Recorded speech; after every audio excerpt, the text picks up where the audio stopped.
கோவையில் 9,67,00,000 ரூபாய் மதிப்பீட்டில் அமைக்கப்பட்டு வந்த ஹாக்கி மைதான பணிகள் நிறைவடைந்துள்ளன.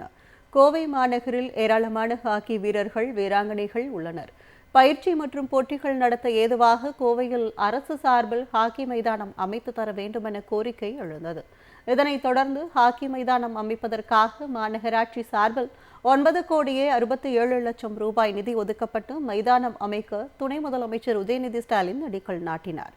விறுவிறுப்பாக நடைபெற்ற பணிகள் முடிவடைந்து மைதானம் திறப்பு விழாவிற்கு தற்போது தயாராக உள்ளது.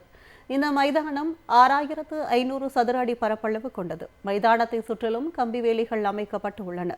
இரவிலும் ஹாக்கி போட்டிகள் நடத்த வசதியாக 6 மின் கோபுர விளக்குகள் மைதானத்தில் அமைக்கப்பட்டுள்ளன.